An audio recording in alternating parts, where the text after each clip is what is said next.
And we are officially live. Wonderful. Hi, everyone. Welcome to our esteemed table of knights, our lovely producer, Vespa, and of course to you, our audience. I'm Duchess Felida Ian Berry. I'm here with your host today.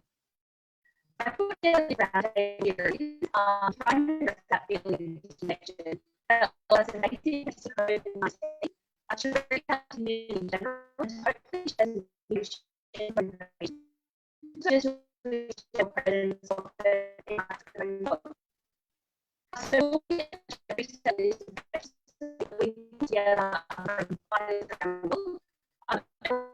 that they was not and I was by children. We're also going to be taking live questions. I'll just pass it over to this part so she can explain that one. Thank you for the introduction. I'm going to go ahead and switch over just to say hello to everybody and give a little brief rundown. We are definitely taking questions from the audience. So you viewers, as things pop up, go ahead and feel free to just jump in, put them in the comment box. I'm going to keep an eye on it, but otherwise I'm going to stay out of the way. And as things open up and we have a moment to address the questions, then we will do that. Because we're on limited time frame, we might not be able to get to everybody's questions. So if we are unable to get to your questions, worry not. We will do our best in the future episodes to make sure to plug them in where we can. But otherwise, do not take it personally. It is not a personal choice. We just can't get to everybody. All right. For now, I'm going to go ahead and switch back over to our hostess, and we're going to get started. So here we go. Let's see. Awesome. Thanks, Vespa. You're welcome. So I strongly believe in the mantra, if you can't see it, you can't be it. And also, if not me, who? If not now, when? So let's get started with Sir Alfin.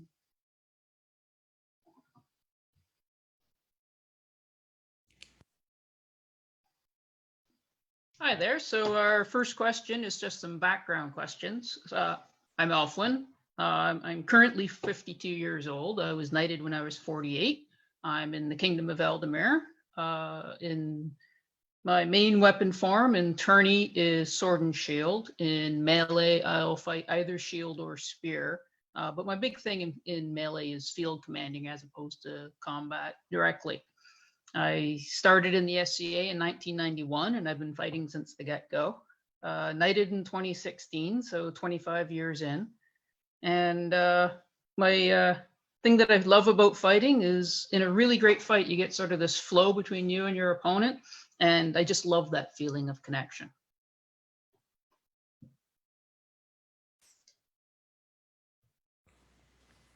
So I'm Elizabeth Mortimer. I'm in Eldamere also, which is Ontario, Canada. I'm a sword and shield fighter, and I'm a melee and a war fighter. I love melees and I love wars. I've been in the SCA since September 1986, and I've been fighting since the end of 86, maybe the beginning of 1987. I was fighting for 9 years before I was elevated, and I fight because I find it's an exhilarating challenge of mind and body, and nothing else makes me feel like that.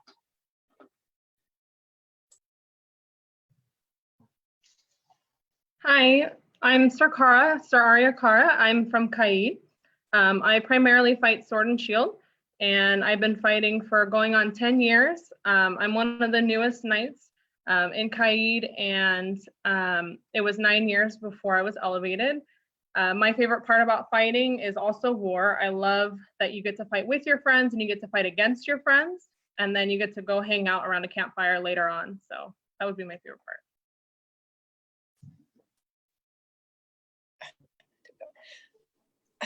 Hold on one sec. There. I'm Sara. I'm from North Shield. I'm currently 48, which is crazy. Mostly I fight sword and oval shield with a center grip. I started fighting in 1999 or maybe 1998, I'm not sure. I joined to continue fencing because I loved fencing in college. And so in one way, I've been fighting since before I even joined the SCA. I moved to North Shield, which is a principality, in the year 2000, and I started fighting heavy in 2001. So I've been fighting heavy about 19 years. I was knighted in 2008, and so that took me about 8 years, but I think that's really misleading because it's a lot more about quality time in helmet than years. I love the competition and the physical exertion of fighting, and I love the mental chess game mostly.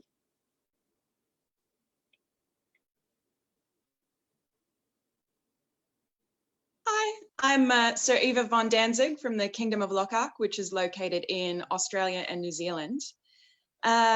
I'm currently 31 years old. My main weapons form is sword and shield. I dabble with a little bit of sword and buckler. I love everything fighting, so I love tournament and war. I joined the SCA when I was 12 years old because my parents were really involved, and at first I wasn't really, but then it really obviously grew on me.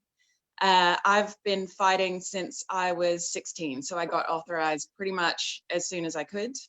And I was knighted 5 years ago. I was the first woman knighted in the Kingdom of Lockhart. And really what I love about fighting, very similar to Elflin, is the connection and that moment of flow and just being in the right place and being able to accept the openings that your opponent offers you and just being the right place at the right time.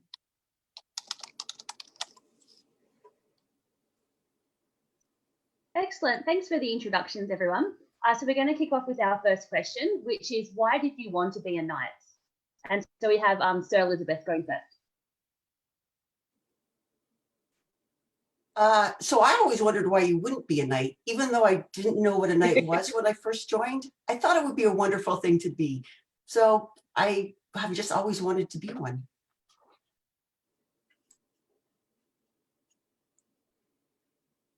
I also always wanted to be a knight. I joined when I was 16, and those were the people I looked up to. I admired their chivalry, their prowess on the field. So yeah, it's been a dream come true. So I fell in love with fighting, but I saw the goal of knighthood as totally out of my control and totally unrealistic. I really thought it was a subjective decision made by a bunch of really amazing fighters who were not really much like me. So, but I found that if I fought better, I had more fun fighting. So I really wanted to keep fighting better and better and better. And if I had to have a goal, I decided that my goal would be winning crown because I felt like I had some sort of control over that. But I never really said I'm going to be a knight. How about you, Sara?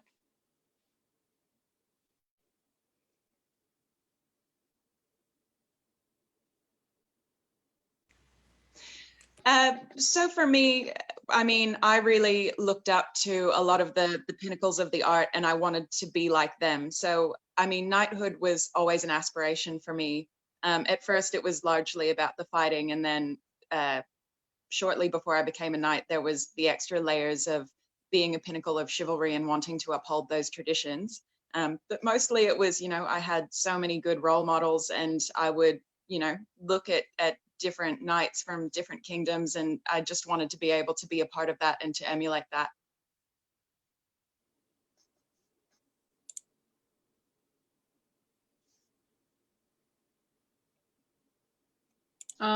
So yeah, I'm kind of like Bess there. I'm a history buff, so when I came into the society and looking at medieval history, the first thing you always think about is knights on armor and on horseback, and the whole concept of the theory or the myth of chivalry. Once I'd been in the society for a while and I had started fighting, I just wanted to be able to prove to myself that I could do it. It was not so much that I could be a knight as I could be good enough to be a knight, sort of that bar.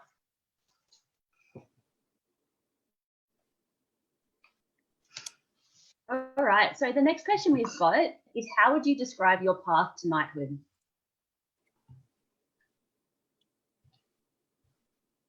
So I started out as a heavy fighter ever since day one when somebody told me that I could hold the sword and shield and hit the guy across from me.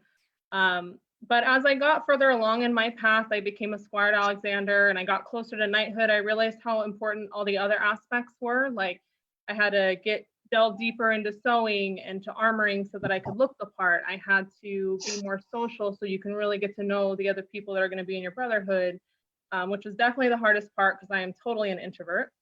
But I had to also make sure that people were seeing me when I served in my kingdom. So once I did those things and I really put the effort in, I kept traveling and fighting until the knights voted me in. I would describe my path as fun, really frustrating and hard work and extremely time consuming, but super fun. And it doesn't stop with being knighted. Yeah, that's about all I can say. It's super frustrating and super hard and really, really fun.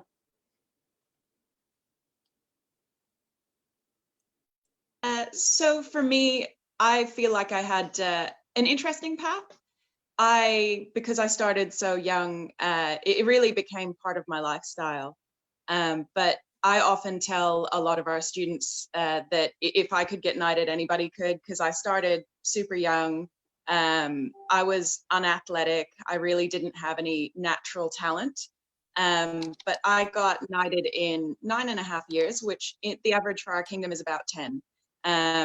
But for me, like when I first started fighting, I struggled to generate power. So that was really my first hurdle, was really cementing down my basic technique to really make sure that I could hit with enough power. And I didn't authorize on my first go because I couldn't hit anybody hard enough. So that was like my first little hurdle, was being able to really fight even effectively on the base level. So ever since then, it was just nailing down the technique and working as hard as I could. But it was a joyful process because my partner and I, the group that we live in, had no knights.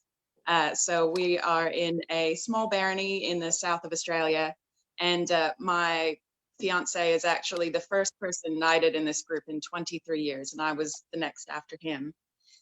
So we really had to travel to find influence, and that meant that we, met as many people and fought as many people as we could, and we traveled to other kingdoms to meet and to learn, and that was really joyful. I was also squired 3 different times, so that is another kind of fun issue in itself. But I eventually met my knight, Sir Mark de Arundel, who really guided the path that I was on and helped me to cement my own style, which really, kind of gave me that last push into being the most effective fighter that I could be at the time. And I've been working on that ever since. So when I read this question, honestly, the first word that came to mind was tortuous. It was a lot of up and down in my path. There was a certain amount of politics got involved, which kind of affects your fun of things. And to be honest, there were times when I just felt I was done. And I think where I hit bottom, I was sitting at a crown tourney, and the only reason I fought it is because it was in our local group and it was a round robin. I had my last fight to go. I was sitting there and I was looking at the list field and I was thinking, this is my last fight ever. I'm never going to put on armor again. And one of our dukes came over and he was totally oblivious to where my mindset was. And he just came over and he sat down. He says, "Oh, you've been fighting so well today. I'm so proud. This is so great. And I'd love to see you on the field." And it made me change my mindset a little bit and kind of reset and think about what I really wanted out of this journey. And so I thought, yeah, okay, I'll give it another shot, and here I am.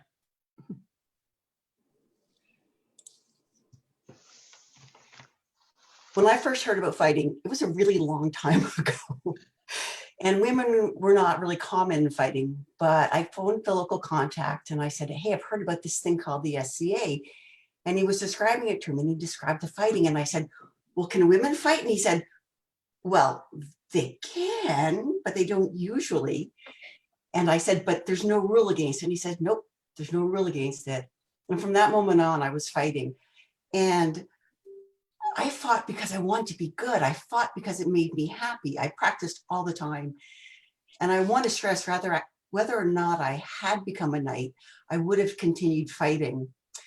I was lucky enough to have a really good group of friends. We were traveling all the time. We went to events all over. Eldamere was part of the Middle Kingdom at the time.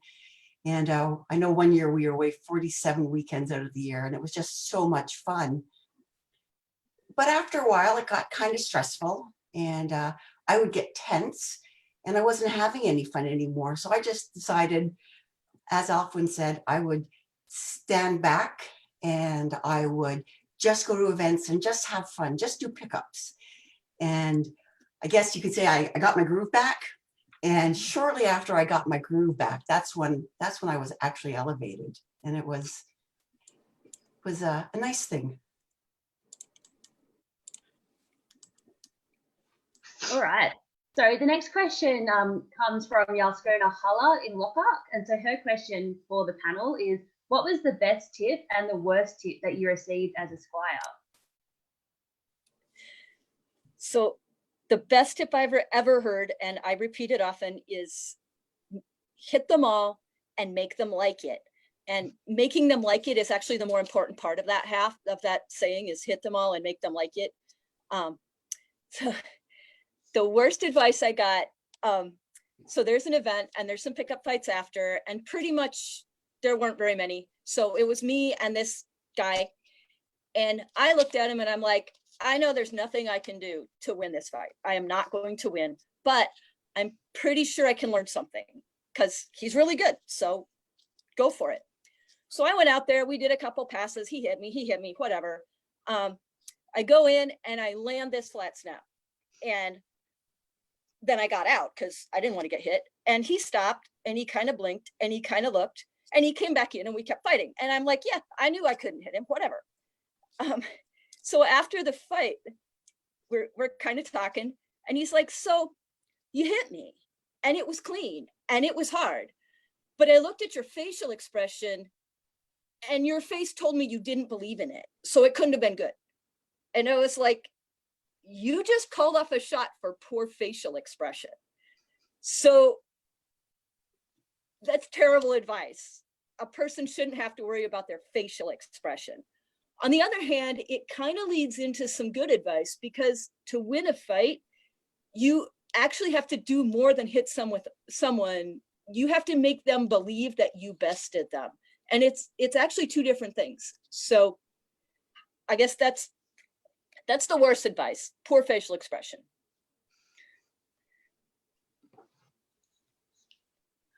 All right, so just to clarify first, I was a squire briefly. It didn't work out. And I went to, instead of taking another red belt, I went the apprentice route, and I was actually laureled in 2003. So I spent a lot of my path as a peer in my own right, which has colored how I approached being a knight. So the best tip I think I ever got, I was traveling back from an event with one of our local knights, and he turned to me and he said, "What did you learn today?" And I kind of mumbled a couple things, but my takeaway was more of, I need to ask that question more often. And he used to keep a journal, so I started keeping a journal as well. And I dug them out. I actually have 7 of them now. And it hasn't been continuous. Sometimes I go away and I come back. But it was really helpful to get my thoughts in order. When somebody gave me a bit of advice, I could write it down and I could think about it later. I have a really bad short-term memory, so I have to keep track of these things. And every now and again, I go back through the old books and I say, oh, I see this and I see that. And it kind of helps me pull everything back together. The worst advice is it's a combination of things, because fighting is both mental and physical. So you have strengths and weaknesses in both, and any advice you get, if it's not in your combination of strengths and weaknesses, it's not going to be very helpful. So if people give me advice that really doesn't apply to somebody who's 5'6" and 50 years old and 160 pounds, it's not going to help me much. So when I have some big super duke tell me, oh yeah, first thing you do is throw this biggest, hardest shot you got right into his shield and make him know you mean business, that's not going to help me very much. So I would actually tailor that question to anything that is obviously not going to help somebody. So if you're 5'1" and your advice is throw more scorpions, not a good advice.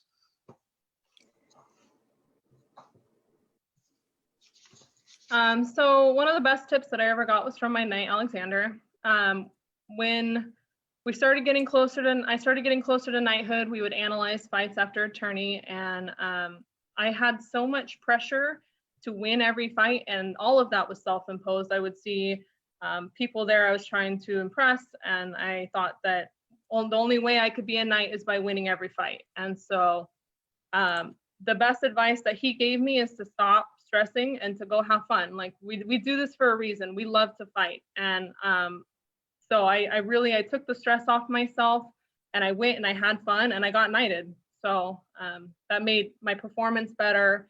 Everybody was having fun on the field, and yeah, a lot less stress involved. And the worst tip is one that I got several times once I got Squire throughout my path to knighthood, they would talk about me in Knights Council, and then they would designate somebody to come talk to me and just like catch me up with, oh, this is what you should do. And I kept hearing the phrase, just keep doing what you're doing. The first time I heard that, I just kept doing what I was doing. The second time I heard that, I just kept doing what I was doing. The third time I heard that, I had had enough. So I stopped and I said, I need to know what I need to do better, because there's something that's not working here. So give me specifics instead of like feeling disheartened and frustrated with just keep doing what you're doing. Can you tell me specifics? So I would encourage you, if you ever have somebody come up and tell you that, just keep doing what you're doing, ask for those specifics.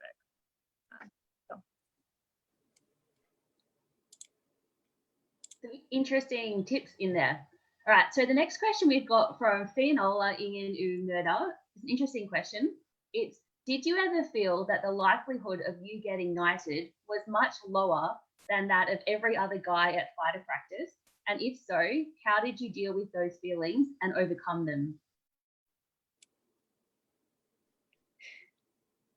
So I have to say that I didn't think my chances of being knighted were lower than any other guy at fight practice.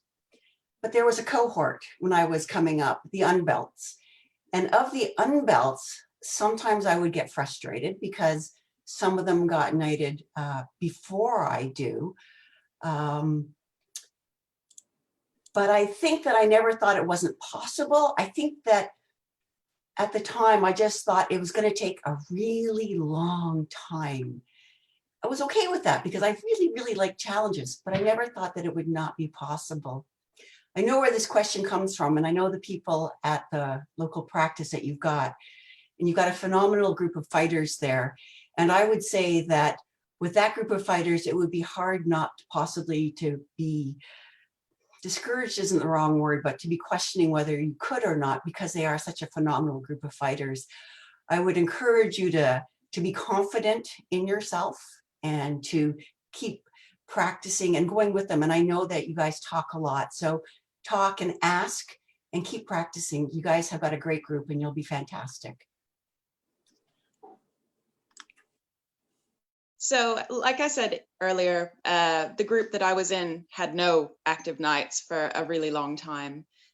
So for me, I never really questioned whether or not it was possible or likely that I would be elevated. I was always encouraged just as much or sometimes a lot more than the guys around me. And honestly, it's a point at which I never doubted that I would get there. And I was told a lot of the time that, you know, everyone's path is different. So even if it takes you a little bit longer, it doesn't diminish your path. It's just the amount of time it'll take you to get there. So for me, I really would look around at other fighters in the kingdom, male fighters, and go, well, you know, their path is a little bit faster, but they're also in a group that has more representation. They get to learn more often and train with more people. So it didn't feel like a gender bias thing to me. It just felt like, you know, I just have to put the work in. And that's kind of the advice I would give anybody, is just keep training hard and make yourself undeniable if you feel that way. We are going to take just a little interlude for everybody that is watching. We have a question from the audience.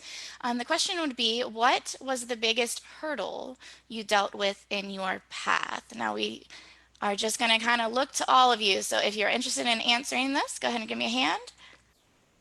All right, I'm just going to start from the top and move on down. So Sir Eva, we'll start with you. All right, and there we go. I feel like I jumped the queue. No, well, it might have displayed differently for all of us. So for me, it's interesting because I know quite a common conception is that, women have so many hurdles to overcome and it's harder for us. For me personally, in my path, the hurdle that was greatest for me to overcome was actually the sense of pressure that was kind of placed upon me by people who were well-wishers, because even though people feel like there would be a lot of adversity for female combatants, honestly, I had so many people giving me a little bit too much extra attention all of the time. It made me feel like my path wasn't just about me, it was about them and their agenda, because I had people after I was elevated come up and go, "About effing time." And they weren't talking about me, they were talking about a woman in general. And I sort of went, thanks. But certainly before the time I was elevated, I would get extra praise heaped onto me at a time that, perhaps I, bummed out of a tournament in 2 and I knew I didn't fight well, but I would instantly have 5 people come up and go, "Your fighting was so great today." But I knew it wasn't great.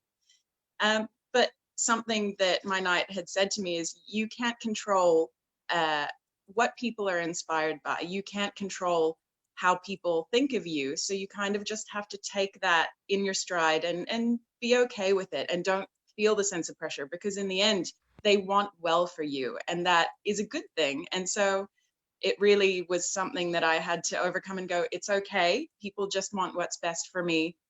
Any extra political agenda has nothing to do with me. I just have to enjoy fighting. And that really was the last step towards finding a way forward in my fighting. Thank you. Sir Elizabeth, I believe you had wanted to answer this question as well. So fighting is fun. Winning is more fun. But for a long time, when I won, I felt like a bad guy. Like, yay, I won. And the other person would be really sad. And I'd be like, wow, I really made them sad because I beat them. And it took me a while to realize that I was feeling guilty winning, even though somebody has to win and somebody has to lose. And overcoming the sense of hurting somebody or making somebody sad when I won was a tough one for me. And it took me a little while to realize that that's what my experiences are or were when I was winning. And it sounds kind of goofy now, but maybe it's the Canadian side of me. What can I say? But that was something really that I had to overcome. If I gave them a really good fight and I lost, I'd be like, yeah, I gave them a great fight, and they're happy.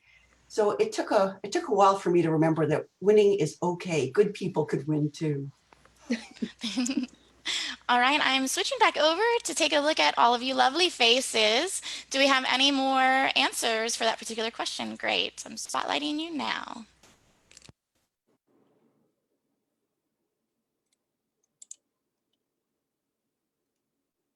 All right. Probably my biggest issue was isolation. I'm in a canton that's a fair distance from any other groups, so other people in the kingdom can hit 2, 3, 4 practices a week fairly easily.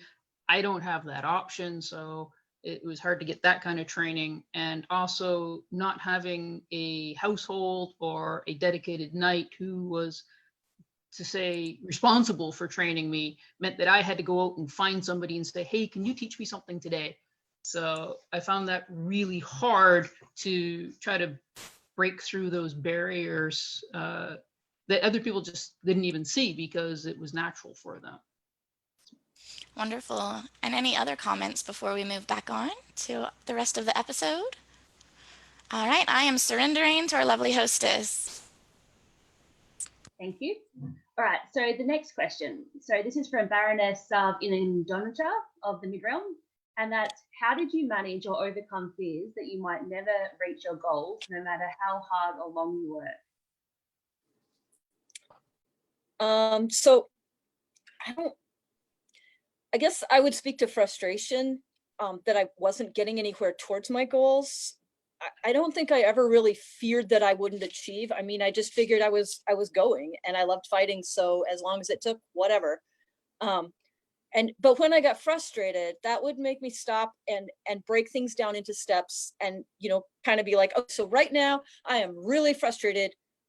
What can I do right now?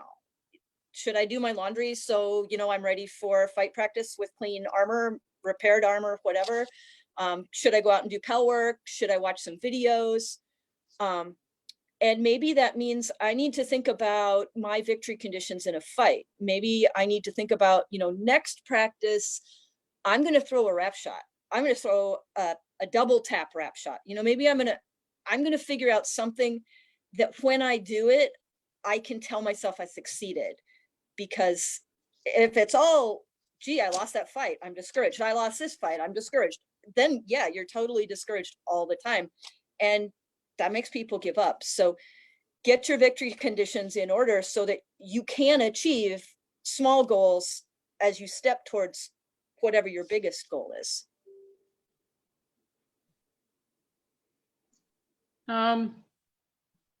So you'd heard earlier about talking to the knights and asking, what do I need to do? And them telling you, nope, you're doing great, just keep what you're doing. I had the same thing, and it's had the same thing for years. And yeah, it was very frustrating to have them tell me, no, you're doing great, and then go to the meeting and vote no. So if you're voting no, you got to have a reason. Tell me what that reason is. And that was part of my frustration that effectively made me give up on getting knighted. So I guess the short answer to your question was I changed my goal. So instead of trying to make myself into the sort of person that gets knighted, I took a good hard look at who I was and what kind of fighter I wanted to be and worked towards that. And if that proved to be good enough for the order, then great. But it made me change my focus, and I was much better off for it in the long run, to be honest. Well, thanks for that.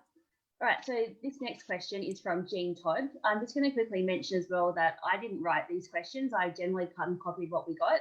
So I guess some of the attitude that's coming through isn't necessarily our attitude, but I'm trying to be faithful to the way the questions are phrased. So with that in mind, the next question is, why do you fight?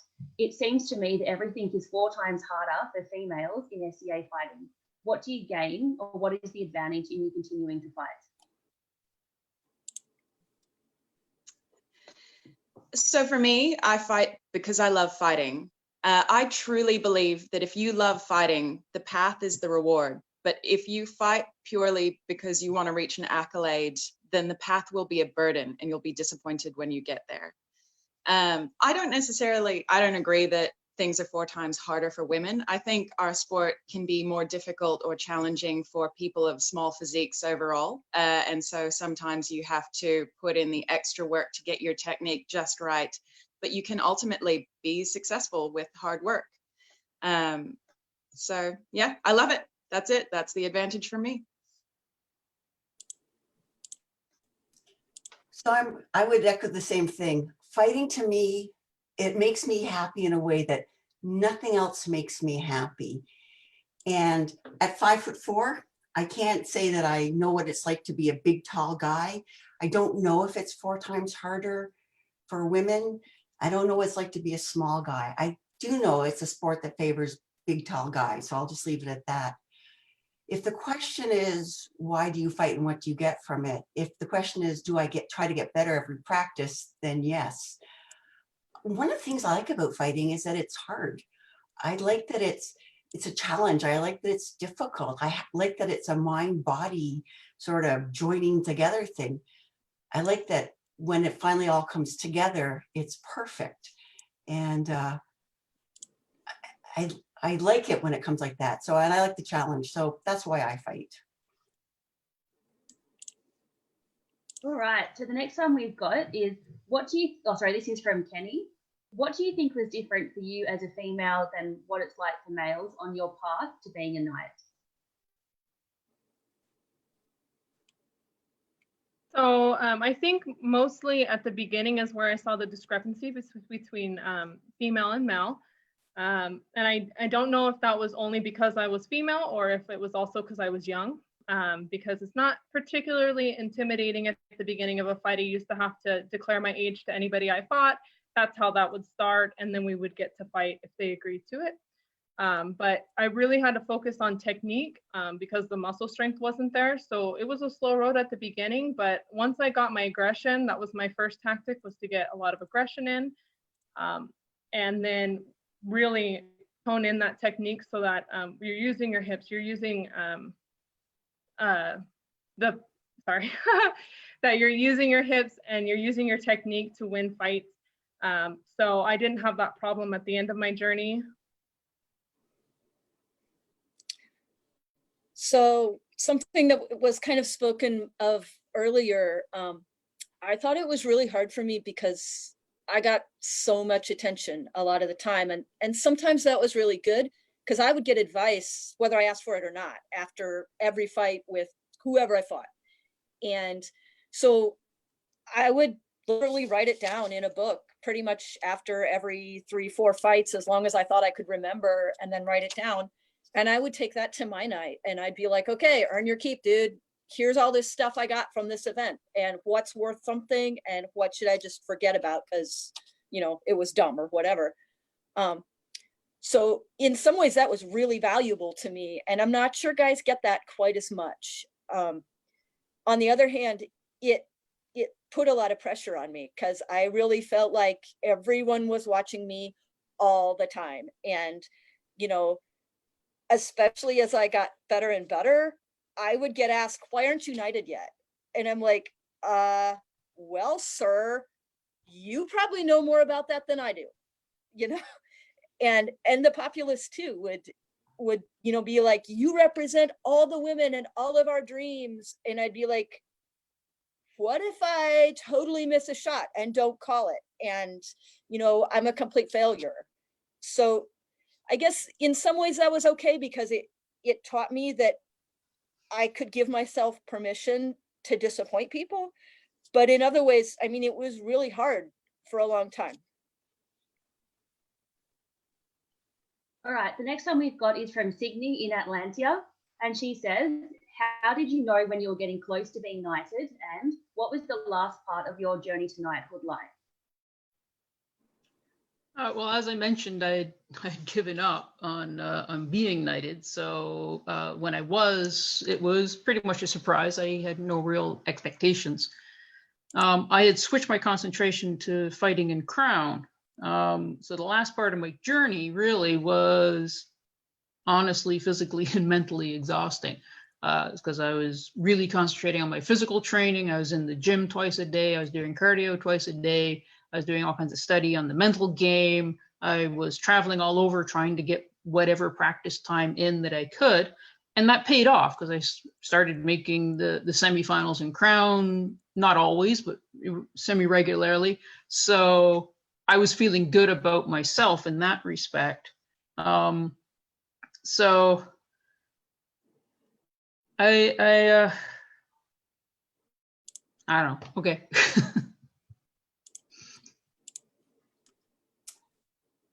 So I think that I noticed that I was getting towards the end of my journey when knights would come up and start talking to me, and I'd be like, how do you even know who I am? Like I'm just Bess. Why are you talking to me? So that part was a little bit of a surprise. People I didn't know were coming up to me. And then it's been said elsewhere, I felt tons and tons of pressure, like stand up, you have to stand up for all women fighters everywhere and be perfect all the time. And it was too much and it was really hard. And that's when I started going to events, as I mentioned earlier, and just going for fun again. I wasn't fighting in the tournaments. I wasn't, trying to shine in any way. I just went for fun. And I'd be doing my pickups outside, say, and people would come and fight with me. And my fighting really started to flow. It worked very well for me. And as I lost the stress and the strain and found the joy again, that's what, I think that's what showed that I was a good enough fighter, that I had whatever they were looking for. which is always something people ask. I had a lot of fun when I knew I was getting close. It was about a year before I got knighted, and I had a lot of friends that were already knights, and we started having these weird fights where they were extremely motivational and like, oh, I can see how much you've improved since the last time I fought you, which honestly was probably a couple weeks prior. But the fights were getting a lot more intense. I was getting a lot of intensity from them, and at the end, we'd hug each other like normal, and then they would kind of nod, and they'd look at me and they'd nod. I'm like nodding back. It's kind of weird, but I think that was them really like testing me to see, am I ready? Is my fighting prowess there? So it was fun because we were already friends. A little weird because they were treating me a little bit different, but that last year I was getting great fights. I fought every night I could find, and yeah, it was a lot of fun. I don't know. I kind of did because, I mean, I kind of recognized I was getting close because I recognized I was fighting really well, but I kind of didn't because I was mostly focused on fighting and teaching and doing the thing. So yeah, I'm not sure I really knew that I was getting closer other than I did recognize I was fighting better. So similar here. Honestly, at the time that I was put on vigil, I had no clue. But honestly, that was probably because for me in my kingdom, like I'd spent 5 years with knights literally pulling chairs to the side of the field to watch me fight. And so there was this sense of, I knew that I was being looked at and talked about for years before I was finally put on vigil. But that last part of my fighting career was really like, I'd gotten squired to Sir Mark. I was corresponding from the West Kingdom to Lockhart, and he was sort of giving me suggestions on how to tweak my fighting. And that was all coming together. So I would have really good, intense fights with my knights around the kingdom locally. And even if I wasn't necessarily winning them all, I was giving them all a really good fight. So I was enjoying that. And to be honest, at the time that I was put on vigil, I was really actually happy just being a squire and learning. So for me, that last part was actually a real surprise when I was put on vigil. So it's different for everybody. That's a wonderful, wonderful answer. In regards to intensity, that's a great segue into a question we had from the audience. The question is, how were you able to combat burnout on your journey to knighthood? All right, here we are. So my household does a great thing where we always take a month off in December, and by that time you're feeling the burnout sometimes if you're going to events every weekend, and it's tough to give every Saturday up to a tournament or an event. But I noticed after December I'm really hurting. Like I've got to start fighting. I truly love the sport, so taking a little bit of time for yourself once in a while is great. And it really shows you how much you love the sport. Do we have anybody else that would like to comment? All right, we're going to switch back, and we are featuring our hostess. All right, thanks for that, Vespa. So the next question we've got is from Carol and Smok Augusta in the Middle Kingdom, and she says, what does being a knight mean to you?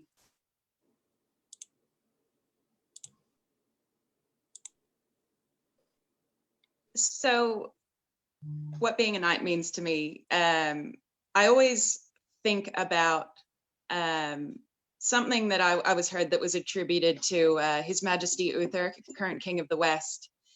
And it was a quote that, paraphrasing, essentially went, as a knight, you want for when you pass on to meet all of the knights of the past. And when you see them, they will ask you, how does chivalry fare in your time? And you want to be able to say that chivalry fares well. For me, being a knight is all about being able to uphold and represent that tradition, to be able to be an example of chivalry to people coming up after you, and to really try and uphold those values for people and for yourself. because in essence, chivalry is just a guideline on how to be a good person. So being able to be a part of that is really huge for me. I can't describe how uplifting it really can be.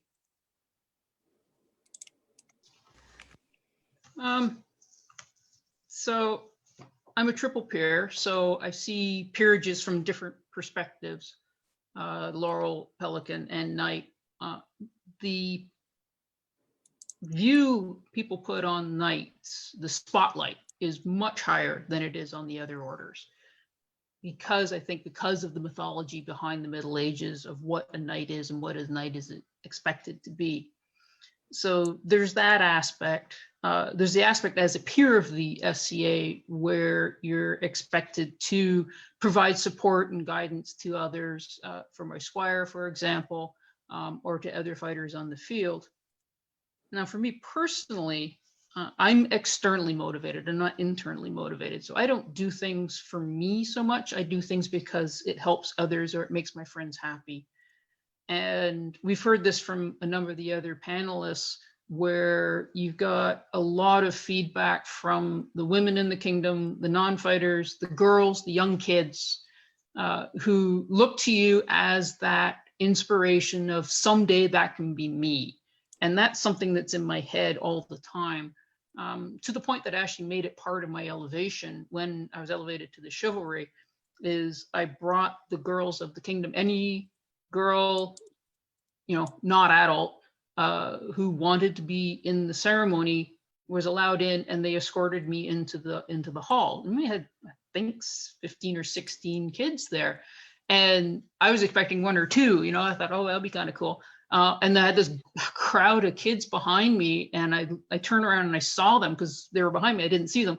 And I went, oh my God, this is amazing. And I wanted them there to be the next generation of fighters and for the kingdom to see what this meant to them. And I think the parents, when they came back, and they're, oh my God, my daughter was so happy. This was amazing. Thank you. So there's that as well, is that not just as a knight, but as a female knight, you're being watched and not necessarily judged, but I hate to say hero, but you are. And that's going to be in your head that I'm being expected to do this for these people, to provide the role model for them to be themselves.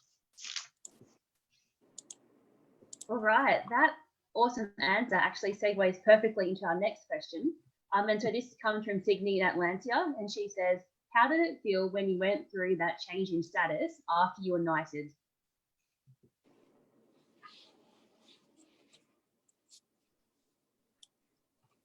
Sorry, technical issues.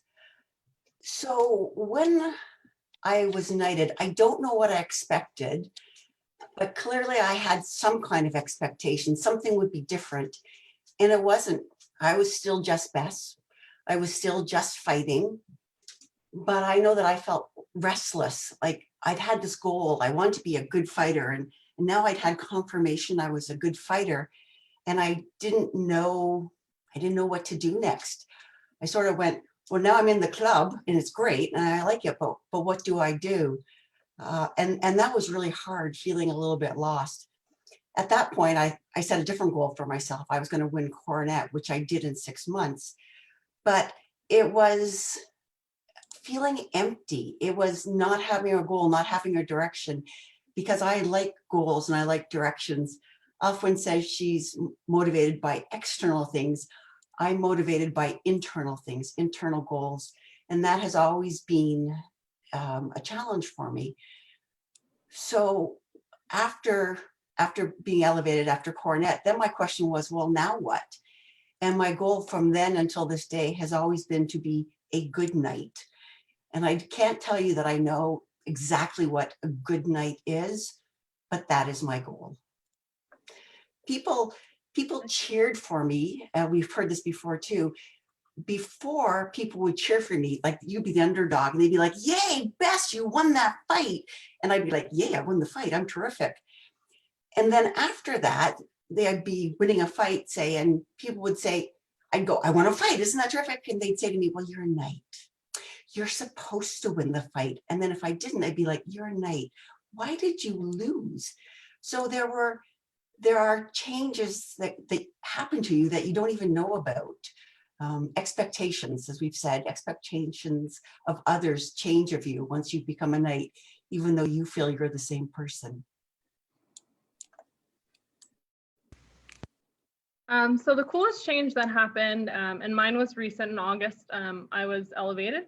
And the next weekend I went to a tournament. After a tournament, I would go get pickup fights, but I'd have to go stand out in the sun on the field. And the coolest change that I saw was before I was still in the tournament. We were a couple rounds in and I had 4 fights lined up for after the tournament. So that was really cool to be challenged in that way, to have fights afterwards.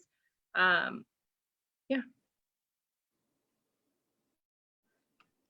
All right, thanks for that. So the next one we have is just a general question for all of the people in the panel. So we've got, do you have any words of wisdom in knighthood / fighting excellence, and what are they?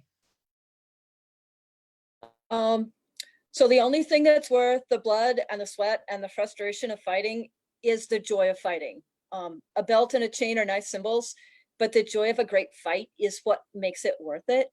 So take joy in your opponent honoring you by them taking the field, and take joy that you're learning a really tough game. And that's what's going to make it worth the effort.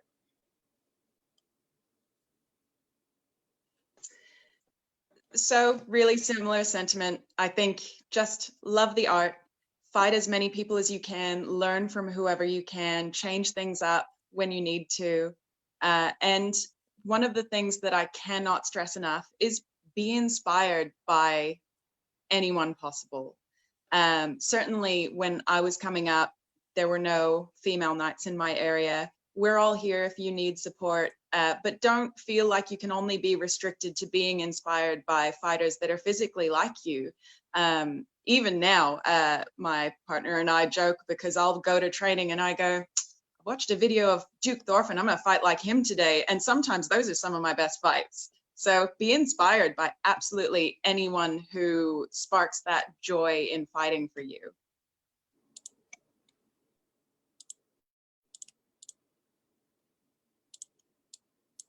So this can be a very frustrating hobby sometimes, and this is the advice that I give to pretty much everybody. The SCA is a game, and we play games for fun. So if you're not having fun, figure out why, and then find the fun parts. If you're having fun, like we've heard before, you'll be relaxed, you'll be enjoying yourself, you'll progress, and everything else will follow from that. But if you set yourself goals that may or may not be attainable, then you're going to set yourself up for failure. So have fun, enjoy it, and everything else will follow. So this is a comment particularly for the female fighters. I am 5'4". This is a sport that favors big, tall, strong people, men or women, but most female fighters tend to be on the smaller side. Most female fighters I know, they'll get discouraged in the first couple of years if they and another guy join at the same time. The guy will surge ahead of her. He'll win a lot more fights because he's bigger and stronger and can hold his shield up longer, or maybe can throw far more combinations than a woman can fight. Women need to learn technique. For the most part, and I know I'm generalizing, we're not going to be throwing thousands of combinations. We need technique, we need accuracy, and those things take time. So if you're fighting and if you're in your first even 2 or 3 years and the guys are ahead of you, it's so easy to say, I'm not good at this and I'm going to stop. But I would encourage you to work on your technique, and you will find that in years 4 and up, say, and again, that's an average, that you will not only catch up to the guys, that you will exceed them. Because being big and strong can only take you so far. You need to have the technique as well. And the technique that you'll learn will also save you a lot of injuries in the future. So please stay past the 2nd and 3rd year. If you're loving it, but you're feeling discouraged, really focus on your technique and stick with it. And I think you'll find that you'll enjoy it again. So I'm going to agree with everyone else and say, find your love for fighting. Don't get too discouraged. we all love fighting, and just remember that on the hard days or on the hard fights, make sure you don't get discouraged when you lose, because that's the best way to learn. We're going to switch over to our gallery view right now. We have a couple questions from the audience. Question number 1, before you were knighted, when you were a lower to mid-level fighter, how did you get perspective on your skill level? All right, we have, let's see, there we go. I think one of the best ways to analyze your fighting is to videotape yourself. Have somebody videotape you while you fight at practice or a tournament and really review it. You're going to be your harshest critic, and you'll see things that you've been training and maybe made an error. So videotape every now and then, and really analyze that with yourself or with somebody else. Thank you. All right, do we have another comment regarding that? We are going to go ahead and move on then to our second question from the audience. Did you ever notice a change in someone's approach or their attitude once they realized that there was a woman under the armor that they were when they were fighting? If so, how did that make you feel? All right, here we go. So I read this one as it popped up on the screen. It made me laugh because I think one of my favorite things is actually when somebody has a really good fight with me and they go, "Thank you, my lord," and then wander off, because I went, ha, they felt slightly intimidated by me, maybe. Probably not, but at no point did they think that I was feeble. But I have a funny story. I traveled to West Antier last year, and there was, everybody knew that I was a female for the most part, but I was in this tournament, the cancer tournament, and I was going through some rounds, and it was funny because pretty much after every fight, somebody else would come over and like give me a nice compliment, which is great. But it was funny because my male counterparts on the side of the field were looking, and somebody nicely was like, "Oh, you beat me in a fight here. You can borrow one of my benches to sit on." I was like, "Cool, awesome." And my partner and my knight were like, "Nobody ever offers us anything when we kill them." And it's interesting because you do sort of get probably some extra attention that I feel like your male counterparts don't get, and so that can be strange in itself. But like I said before, that was actually one of my hurdles, is I kind of had to accept that. I very much feel like we are a minority. We're different, but we're not necessarily special. But I had to kind of get over that and go, okay, well, you can feel that way, thank you, and sort of take that attention graciously. So when it happens, you know, you sort of roll with it. You know, you've at least made a positive impression on them, and yeah, you move forward. Do we have any other comments regarding that? Oh, we have 2 more. All right, so we're going to start right in the middle for me. So I think it's, well, first of all, Eldimer is a very small kingdom, so everybody knows who and what I am. So I only notice these sorts of confusions, shall we say, when I go to other kingdoms, especially Pennsic. So Pennsic, I don't very often have somebody who doesn't recognize that I'm female from the get-go. I definitely would get harder times from people. Hey, why didn't you take that shot? Or not taking shots. I have a funny story, I suppose. This poor water bearer, when Pennsic came up and she was going down the line, I still had my helmet on, and she actually said, "Some water, my lady." And then she looked down and saw the belt and went, "Oh, sorry, my lord." And I went, no, you don't need a penis to get one of these. And the poor woman went absolutely beet red, and we all started laughing. And then she realized that I was joking, so she laughed too. But yeah, there's certainly a perspective when a male fighter sees a female fighter, and there's an automatic assumption, oh, she's not going to be very good. And I'm embarrassed to admit it that I did it myself once, and the lady kicked my ass, and I deserved it. So yeah, it's something that we do see, but it's part of the game, unfortunately, and you just kind of roll with it. And what I am very much happy about is talking to some of our younger female fighters, going to places like Pennsic, and they're not getting anywhere near the sort of flack that I got when I first went back in the early 90s. So it's progressing, it's getting better. Women are being accepted as fully functional and competitive combatants on the field. So good job. It's good to see. So I have a story about that. I was fighting at Penzik, and after the battles, my knight is like, "Hey, you should fight some pickups with this guy, this knight from somewhere in the south of the Mid-Rome. I'm sorry, I should probably remember his name. I don't." So we fought 9-foot spear pickups, whatever. It was great. And this one shot is he's throwing the shot. I saw it coming straight for my face, so I was trying to like back out of it, and it landed, but it landed really very politely. It was light, it was fine. But I tripped over on my own feet and fell on my butt. And he was like there instantly. And he's like, "I am so sorry. I'm so sorry. You know, my mama would totally kick my butt if he knew I was hitting girls." And I was like, "I'm a fighter. What are you talking about?"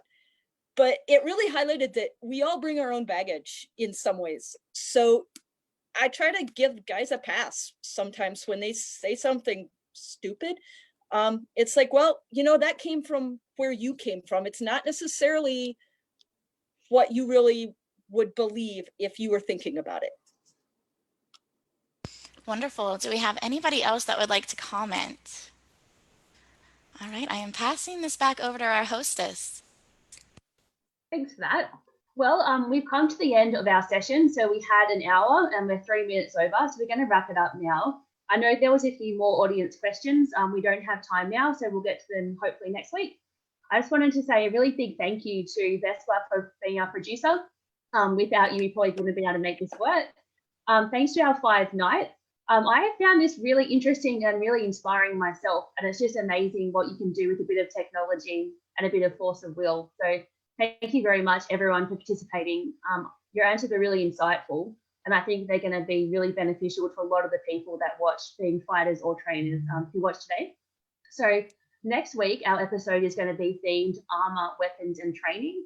And again, we'll have 5 panelists who will be on board for preset questions, but also a few from the audience. Before we wrap up, Vespa, can you just explain how people can find this as the recording? Ah, yes. People can find this on the Known World Fighters page, but it is a public video, so by all means, feel free to share those as well in other areas. It is possible that it may be uploaded to YouTube, and if that is the case, we will share that information as well to be passed out. Fantastic. Well, on that note, we're going to wrap up. Thanks everyone for participating. Thank you very much for watching. Have an awesome week, and we'll see you next week. Thanks everyone. Bye.